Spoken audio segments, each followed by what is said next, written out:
This is the newsroom.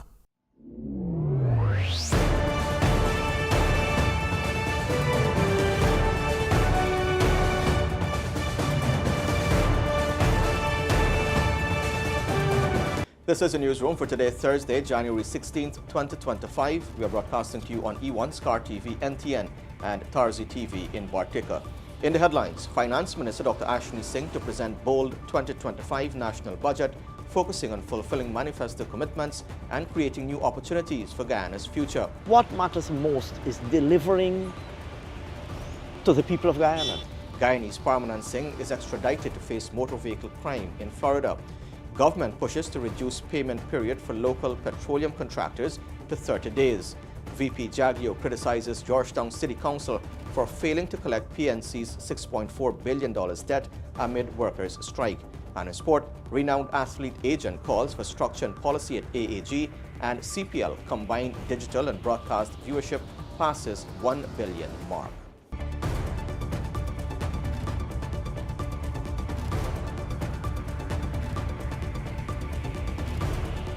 With the news, I am Avinash Ramzan. Thanks for joining us. We start off by telling you that the 2025 national budget will be presented by Finance Minister Dr. Ashni Singh on Friday, and it promises significant development for the future of Guyana. This budget is set to not only fulfill commitments made in the government's 2020 manifesto, but to push beyond those promises with bold new initiatives. With the document already printed, Finance Minister Dr. Ashni Singh assures that Budget 2025 will continue to prioritize the needs of the Guyanese people, stating that the budget will create opportunities and meet their expectations. Despite it being an election year, Singh emphasized that the focus remains on delivering results for the nation.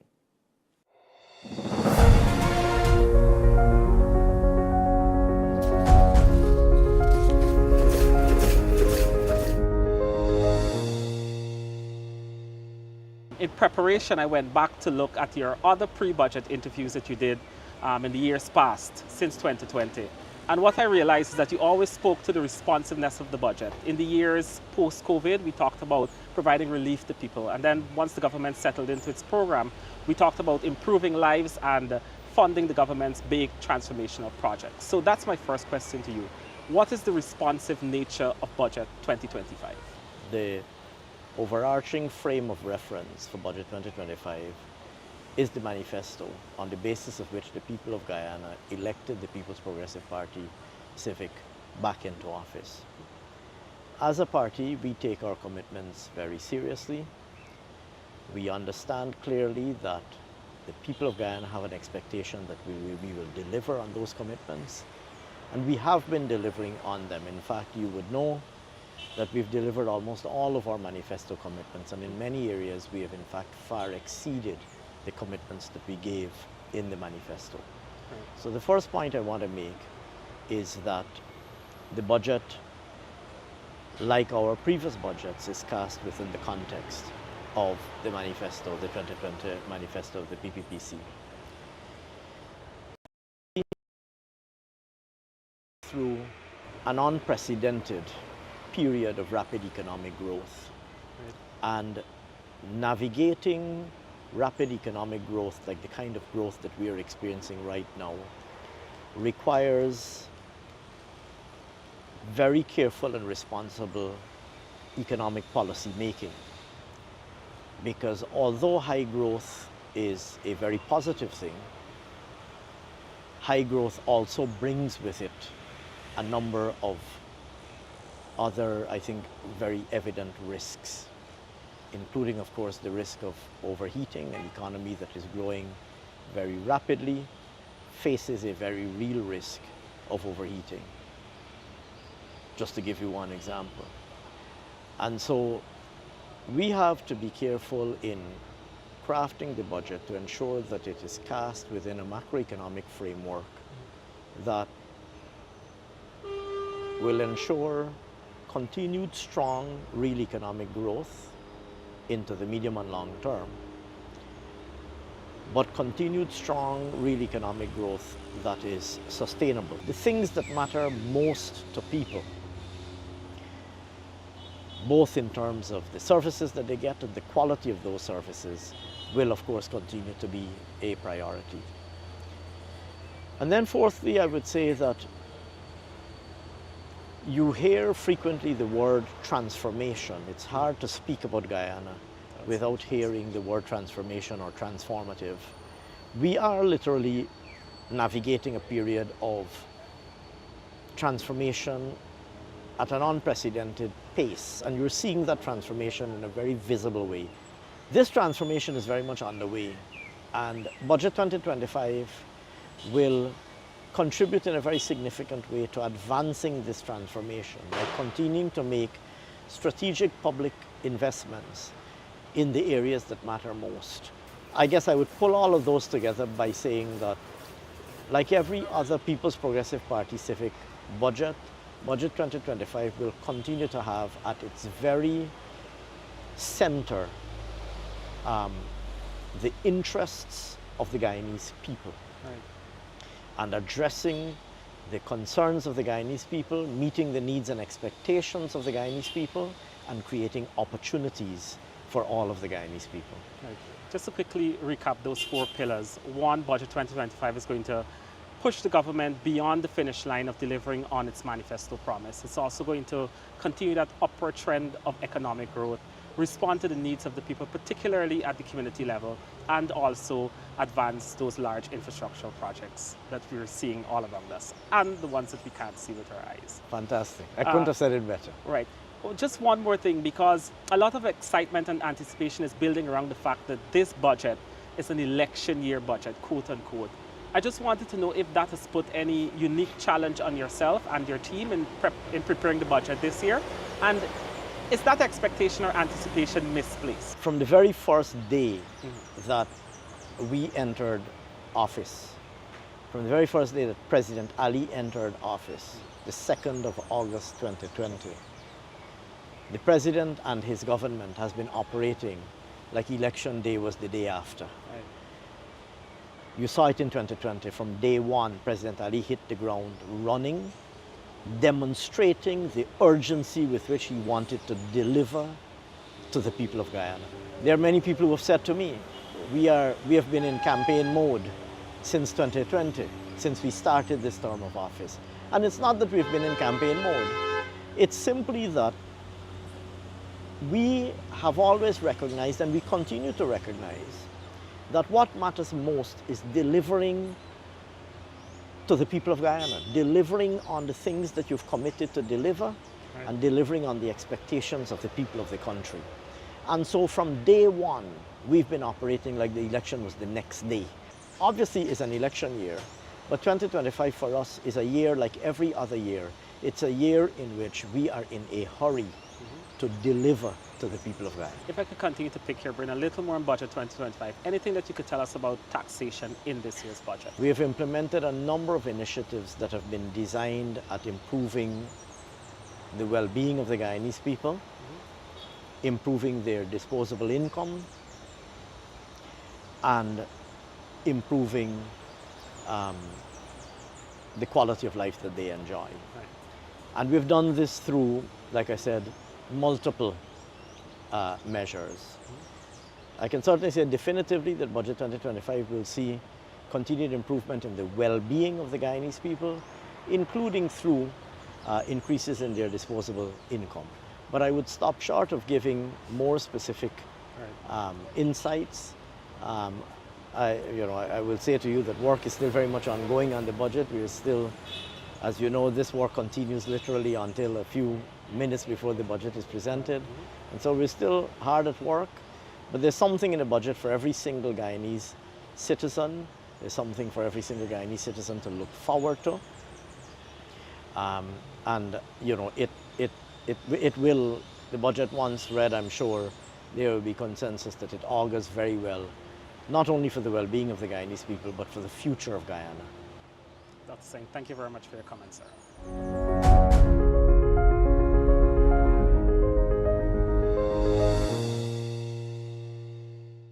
Now, in a significant legal development, the government of Guyana extradited Parmanand Singh, a Guyanese citizen, to the United States on Wednesday. Singh, who waived his right to an extradition hearing, consented to return to the USA to face judicial proceedings related to a fatal vehicular accident.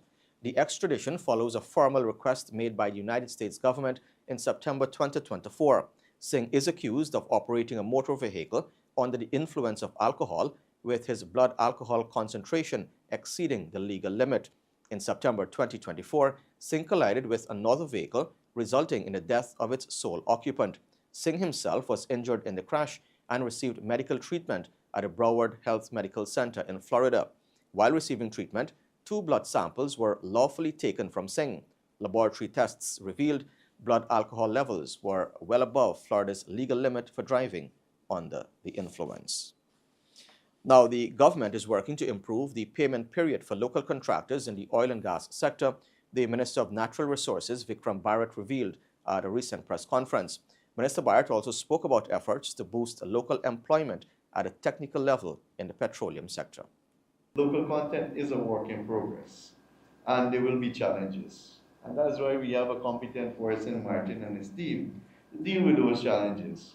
We have managed to work on payment for our local contractors, because our contract, again, financing is an issue. So if they're not paid within a particular time, it basically pushes them out of the sector. They don't have the resources to continue functioning. So we have worked with the companies to ensure that we reduce the payment period. That was the Minister of Natural Resources, Vikram Bharat, who stated that the government is pushing all companies to settle payments with contractors within 30 days of receiving the correct invoice. This will mark a further reduction from the 45-day payment period. Previously, payments took up to 90 days. Director of the Local Content Secretariat at the Ministry of Natural Resources, Dr. Martin Pertab, also addressed ongoing efforts to resolve payment issues through local commercial banks. He noted instances where payments to local companies were made to be processed outside of Guyana. Meanwhile, Minister Bharat also acknowledged the issue of fronting, where non-Guyanese entities exploit local companies to access benefits meant for Guyanese. Again, it should not be, because these are Guyanese companies or Guyanese being engaged in this activity, which should not be, because legislation was set up to benefit Guyanese, not Guyanese to use it to smart the system and to take away benefits from us as a country. The government is also investing in the training and certification of Guyanese workers to enable them to access higher-level technical roles in the oil and gas sector. The Ghana Technical Training College continues to play a key role in this effort, providing training opportunities for young Guyanese.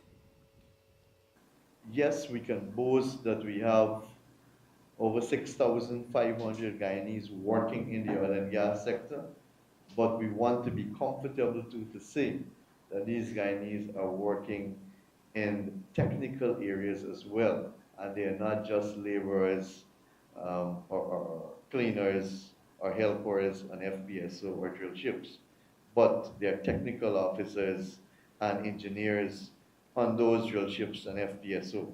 Additionally, there are scholarships in place to further these goals. Currently, 10 Guyanese are studying in China and will return to Ghana to work in the oil and gas sector. The addition of the 4th floating production, storage and offloading FPSO vessel, One Guyana, is set to start production in late 2025. This is further expected to boost local employment in the sector. For Newsroom, Isanello Patwo. We tell you now that the Vice President, Dr. Bharat Jagdeo, on Thursday called attention to a significant revenue source that he claims could help resolve ongoing financial issues in Georgetown, including the payment of striking city workers. Speaking at his weekly press conference, Dr. Jagdeo said that the City Council has failed to pursue a $6.4 billion debt owed by a company affiliated with the People's National Congress Reform, the PNCR, which has not paid taxes for years on its properties in Georgetown. According to Jagdeo, the money owed by the PNC-affiliated company includes taxes for Congress Place at Sophia. Despite demand letters reportedly prepared by the City Council, the debt remains unpaid, and Jagdeo argued that the City Council has not taken sufficient action to collect it. The pool of money that I'm talking about that they refuse to go after, it's $6.4 billion based on an assessment, a demand letter that went out from the City Council. Well, I'm not sure it made its way out of the City Council, but it was prepared by the City Council to send to a company called Micro Company Limited, which is owned by the People's National Congress. For the many, many years, it never paid taxes to the City Council for the entire massive property that they have at Congress Place. They owe $6.4 billion now. They would not pay it, and the City Council will not go after them. Yet they will say to the workers there that they don't have a source of revenue to pay them. If they were serious about discharging their responsibilities impartially, they would send out that demand notice to the PNC. More news still ahead. Stay tuned. You're watching the Newsroom.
Welcome back. This is the Newsroom.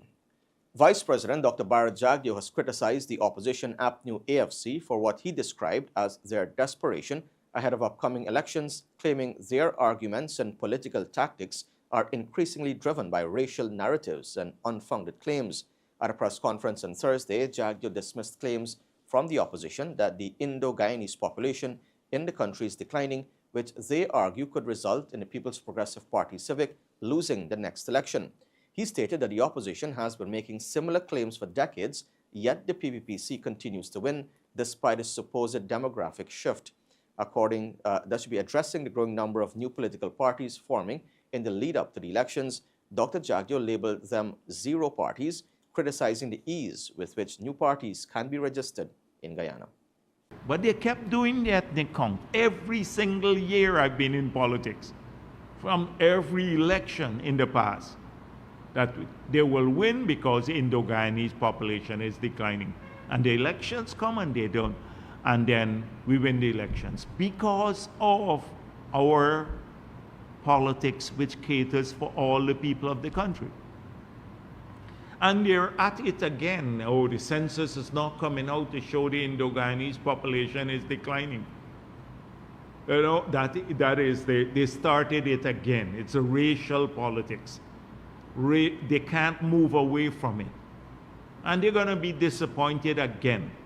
They're going to be very, very disappointed because in our ranks, we have Indo-Guyanese, Afro-Guyanese, Amerindian Guyanese, people of mixed descent, everyone, Portuguese, Chinese. That's how we operate versus the ethnic enclaves that their parties have become. And that's not sustainable. So you're going to see that again. So the last week it has been about that too. Even Nigel Hughes posting about census. I want to see the census to show the declining population and Indo-Guyanese population. It does not matter. We're going to win the elections because of our national politics. Now, to aid in the response to incidents of fire, the Guyana Fire Service will be moving to establish volunteer and auxiliary firefighting modes, the Minister of Home Affairs, Robson Ben, has said. Ben made this disclosure at his ministry's end-of-year press conference. For 2024, the Guyana Fire Service reported 21 deaths from fire, which is a 54% decrease when compared to the previous year, while 69 vehicles were destroyed. The majority of these fires, Ben said, were maliciously set. We have had still ongoing challenges in relation to fire.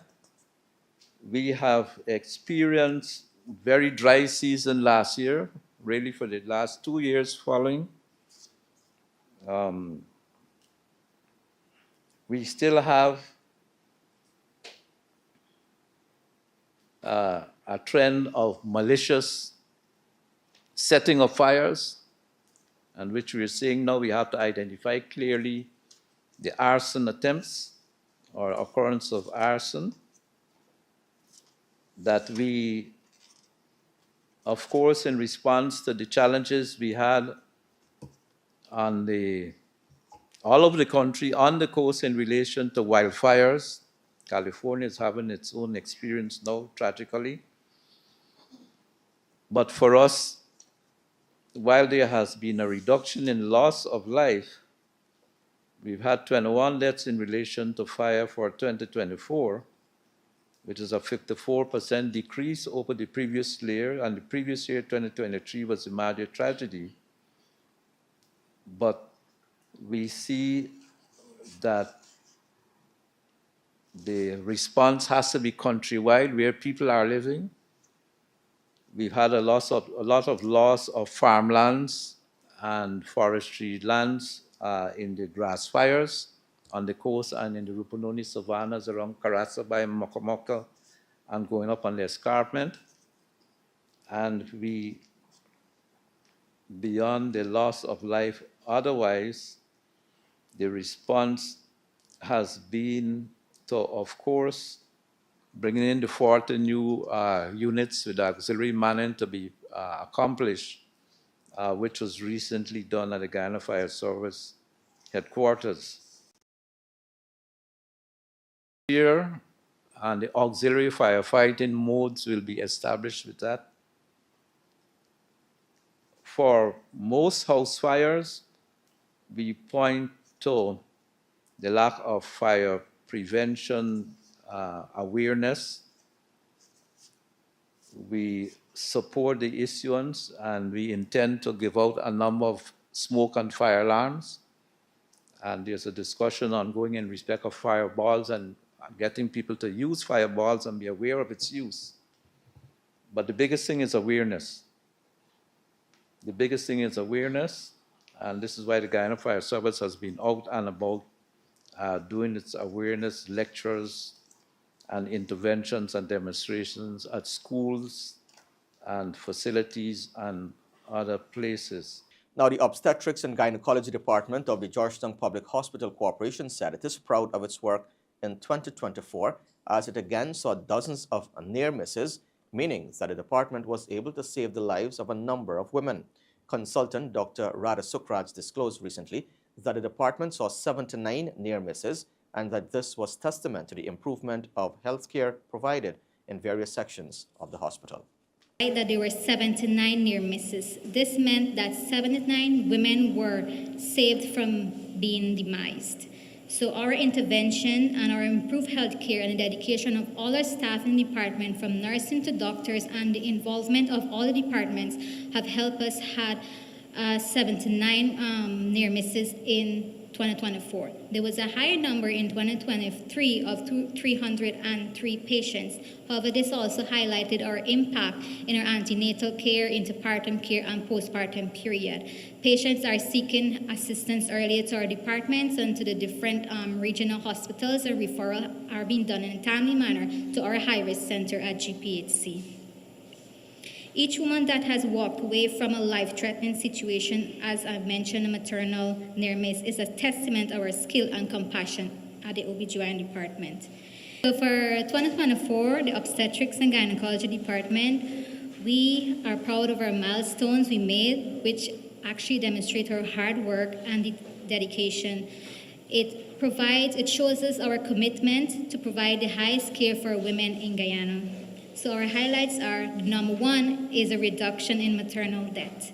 So this year, 2024, we had 8 maternal deaths compared to 2023 when there were 10. And of importance, there were no direct maternal death. That means that these deaths were not caused by maternal complications during the pregnancy, they were for other causes. And all these patients were referred from the regions and different hospitals, and we were happy to serve them the best as we can. Unfortunately, they demised. We offered the best care possible with collaboration with all the departments that were involved to provide the best care possible. And the Ministry of Labor has said that for the past 4 years, 60% of the persons trained are women, and that a significant number was in male-dominated fields. The Labour Minister, Joseph Hamilton, said lately at a press conference that the ministry was able to get hundreds of women interested in art skills programs that they were previously shut out from. This is all in an effort to break stereotypes, he said, regarding who should be doing what type of work. So over 2024, at the level of the Board of Industrial Training, we trained 1,490 persons in 104 projects across 29 occupational areas in all regions except Region 8, 794 males and 696 females. Sum expended is 169,326,000. Important to this data is that over the period from 2020, we have trained 12,765 persons across the country, 5,077 males and 7,688 females. Important to the stats is the fact that we have been able to get hundreds of women interested in what we call hard skills program. We have been able across the country to have women participate in training areas that they were shut out from over the decades, in some instances, based on men thought process about what is man work and what is woman work. So we are changing that, and our data suggests that 60% of the people we have trained over the last 4 years are females, many in the different areas, where there's AC technician, auto electrician, electrical installation, heavy duty equipment, and I can go on and on. More news still ahead. Stay tuned. You're watching the newsroom.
Welcome back. This is the newsroom. In an effort to address the carnage on the roadways, the Minister of Home Affairs, Robson Ben, has said that changes can be expected to bolster the law, while changes have to be made regarding the inspection of vehicles. Speaking at his ministry's end-of-year press conference, Ben said the establishment of a traffic regulatory consultancy service is also being explored. The ministry has recorded a 14% decrease in traffic deaths in 2024. We are at a position where we have seen a tremendous increase in the number of vehicles on the road over the last 5 or so years. There's a near doubling of cars, 60%, I believe, of trucks. We're under the challenge of making everyone safe in relation to the traffic situation. We have had 14% decrease in traffic deaths last year compared to the previous year. Every death is a loss, and specifically for the families concerned and those who are injured, there is an intention to go to new legislation beyond the digitalizing of the infrastructure on the roads, the cameras, and so on, the body cameras with the policemen in their interactions. But we have to make changes in legislation in relation to the number of what are called ticketable offenses. We have to make changes in relation to the inspection of vehicles, whether it could also be done by private persons, as in some other countries. We're looking at having a traffic regulation consultancy service put in place to give a clear world standard assessment of what we need to do and to cost it, the projects and the activities in relation to improving the challenges in relation to traffic. We tell you now that some 160,000 residents are expected to benefit from uninterrupted access to high-quality treated water through a 300-kilowatt grid-tied solar photovoltaic system at a port. Minister, Brigadier Retired Mark Phillips, on Wednesday commissioned the facility, which is 90% complete and was designed to serve some 18 villages. In his remarks at the ceremony, the Minister of Housing and Water, Colin Crowell, noted that access to potable water is a fundamental right. He said the project seeks to combat the global challenges of climate change and sustainable water management.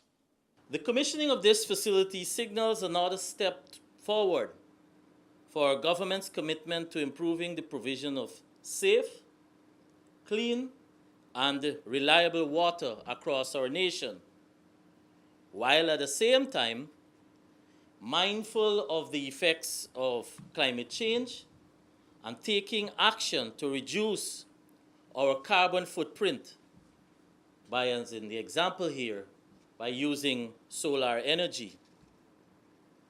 This project aims to tackle two very critical global challenges that the world is facing: climate change and sustainable water management.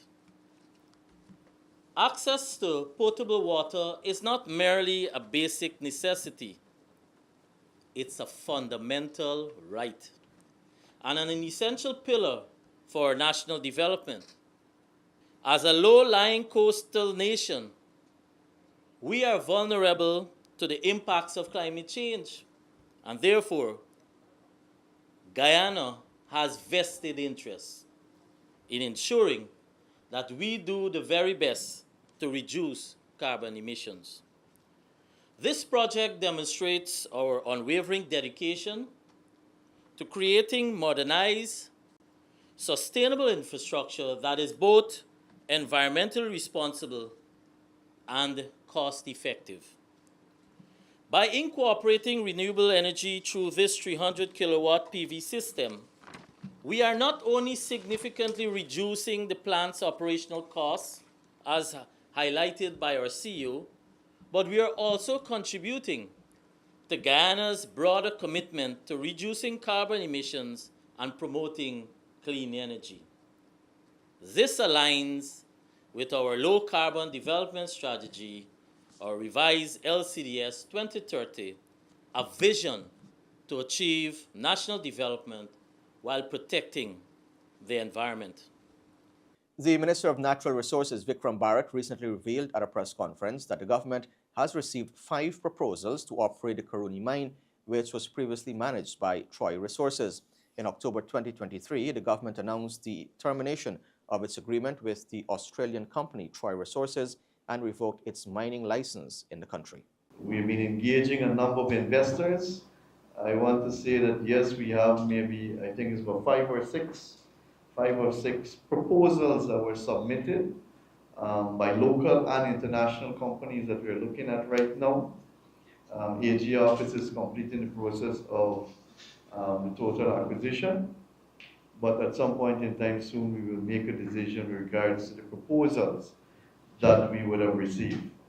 At that point too, I will probably speak more on the proposals, not wanting to put any one of the companies at disadvantage at this point in time with the details, but I can say safely that we have about 6 solid, five proposals submitted, serious proposals by local and international companies. In some cases, it's a mixture, as I mentioned before. Foreign companies partnering with local companies. So there's a genuine interest in Troy Resources, and we as a government, we are pleased that there is the interest because our intention is to have it restart as early as possible. And the Minister of Amerindian Affairs, Pauline Sukai, recently disclosed how impactful presidential grants to indigenous villages across the country have become. In giving an overview of the work of the ministry for 2024, she revealed that more than 40 projects in food security were able to get underway in various villages thanks to the grants. Such funds are dispersed to the villages as part of the budget of the village council. We've seen on the food security, we've had more than probably 40 projects on the food security across the country. And I can say that in Yarakita, they ventured on into opening up farms for the villagers. Baracina, similarly. Waikaribi, Aruka, they went into ginger farming. Well, I wouldn't say they went into, but Region 1 is known to be a ginger producing region. So it means they have expanded by the ginger project, the cultivation of ginger overall in the region. Livestock rearing in Skyland, that's in the Maruka sub-region. Procurement of farming tools and etc. for complementing the agricultural activities in 1 mile, and 1 mile is in Port Kaituma.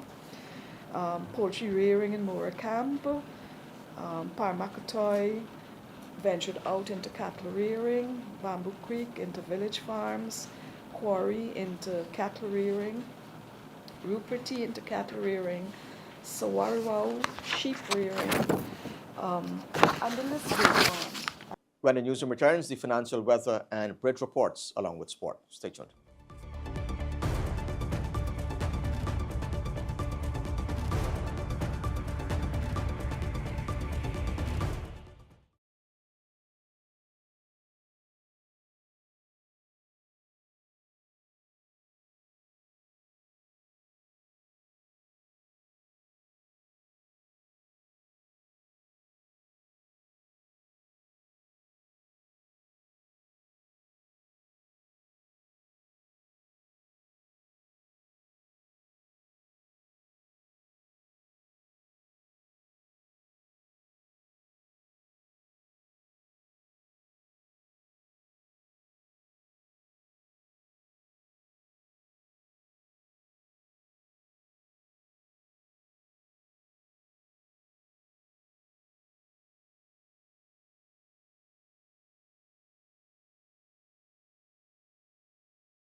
Welcome back to Newsroom. Now for a look at what's happening in sport. We're starting off with some track and field news. The renowned track and field agent and manager QB Sigobin believes that Guyana has many budding talents. Still, for it to be truly harnessed, the Athletics Association of Guyana needs to develop proper structures and policies. The Guyana-born, who has represented numerous Olympic athletes, including Johan Blake, and helped Tiana Springer and Emmanuel Archibald negotiate deals with leaders, believes that Guyana has innumerable opportunities. Let's find out more in this sit-down with Akim Green.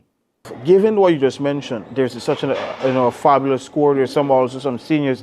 Is it something probably that you can, broker or probably lead the AAG into and probably having that kind of sponsorship for the entire body? Well, my main objective is helping the athletes first and foremost, and then helping the federation. The federation have many problems which they need to sort out themselves. But as I said, I've been saying here, the issues in Guyana is not unique to only Guyana. It's unique to the whole region, except some other people, it's hidden more because of their success. Guyana issues are exposed more so because of the non-success, which they can also have. But, growing up in Guyana and watching here, I think there's a sense of entitlement. People think they're entitled to things and there should be in things for the rest of their life. What they need here, you need structure and you need policies. And you need this friend thing to stop. And you need to, the ministry has to get involved initially now. Because they control the purse strings, and a lot of the federations, not only in Guyana, they say we're independent, but when the stuff hit the fan, they got to run to the government and say, can you help us? It's exactly what happened in Bahamas. When the issue, the government had to get involved to bring the Guyanese back home and stuff, So they need to, you need people, they need to really seriously sit down and form a structure and form policies and run it. It's no longer sport, It's a business. So you need business administrators. You don't need sports administrators. Yeah. We have many of those.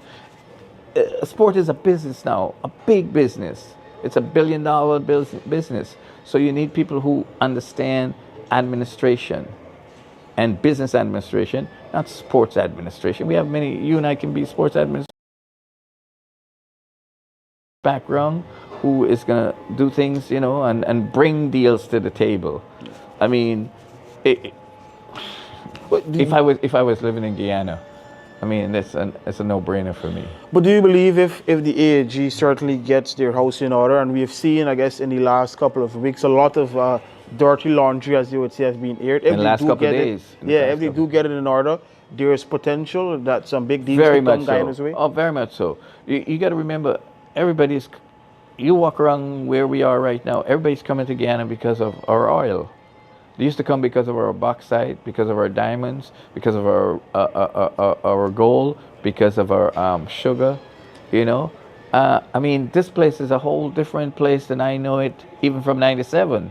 We can bargain, and if you make the right connections, I heard the president of the country is very open to discussion about all things, including sport. I mean, and I think he would support sport from what I understand.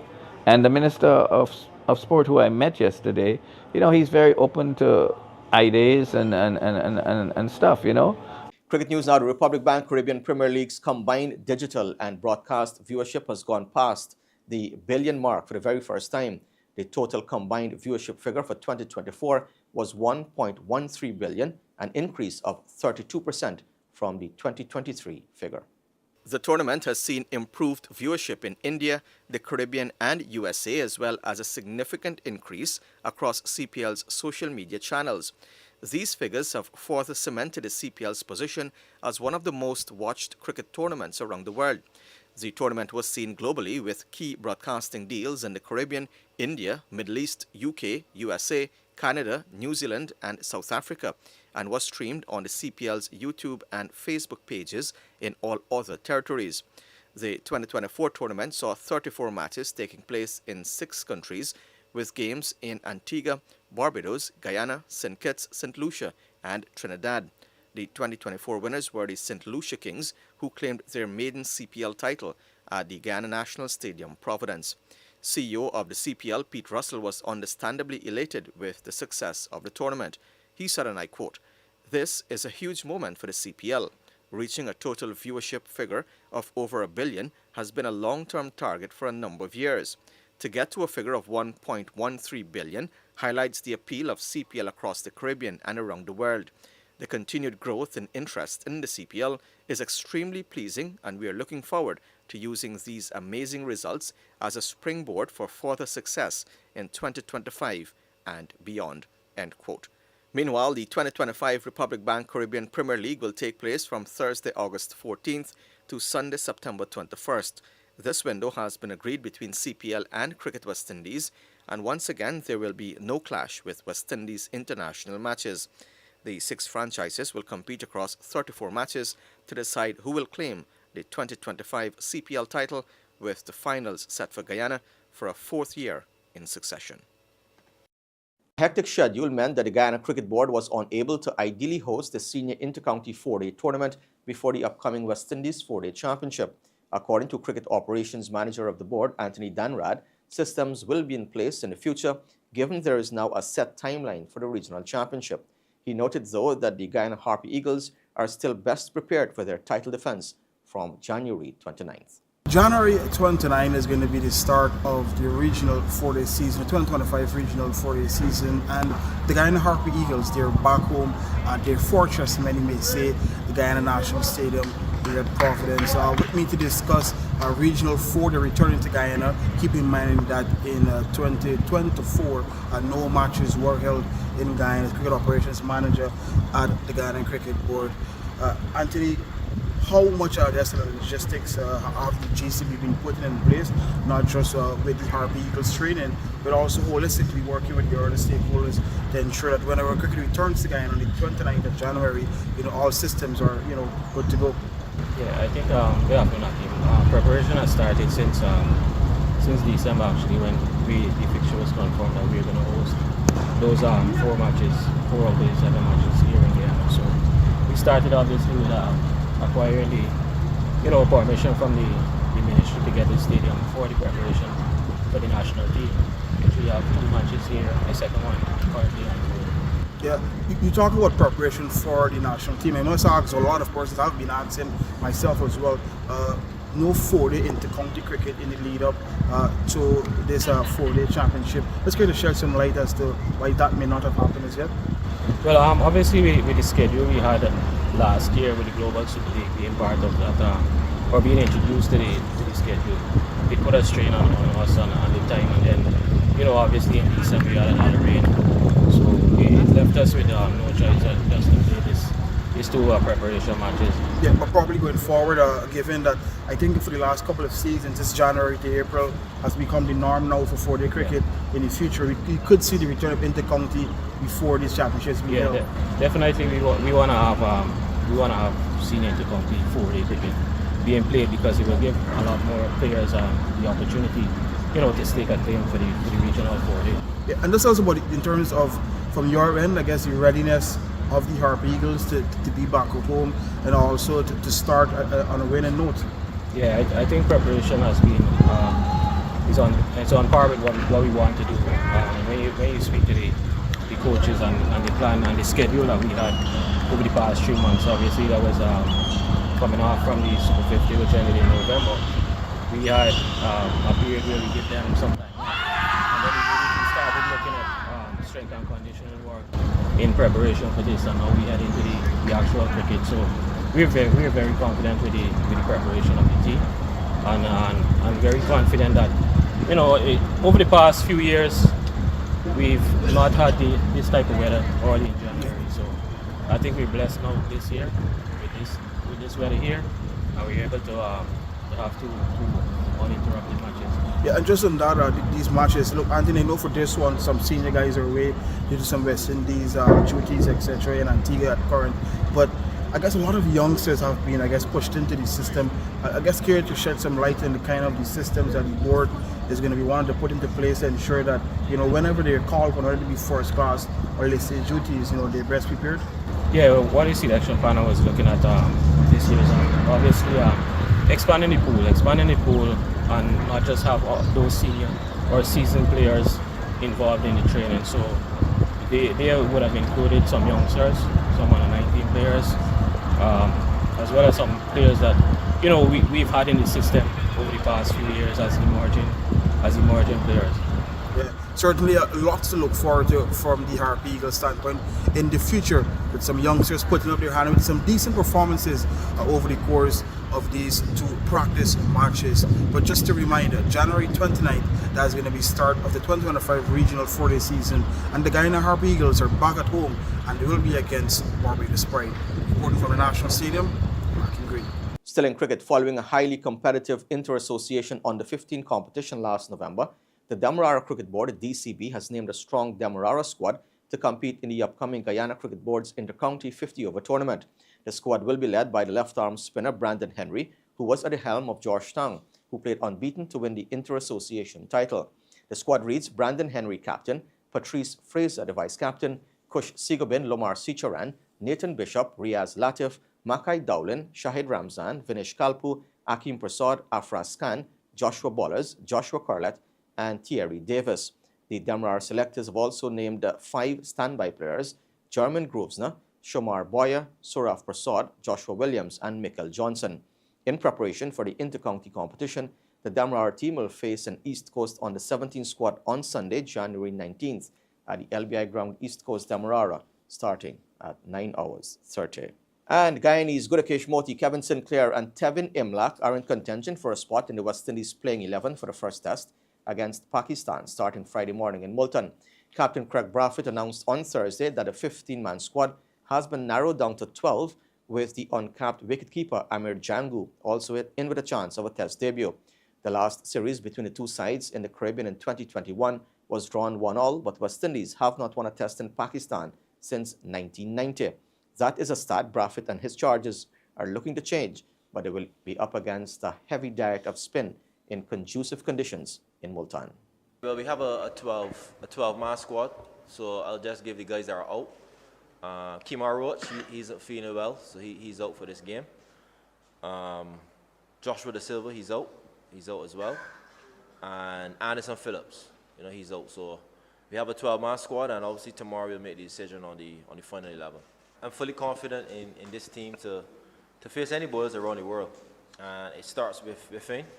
I think what I've been preaching to the batsmen, just believe and be brave, and fully confident that the guys, for sure, everyone here can do well, against any team in the world.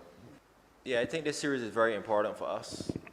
Obviously, 2 Test matches left in this cycle, and it's a new year. So at the end of the day, you want to start the year strong, and it's important we finish this cycle, strong.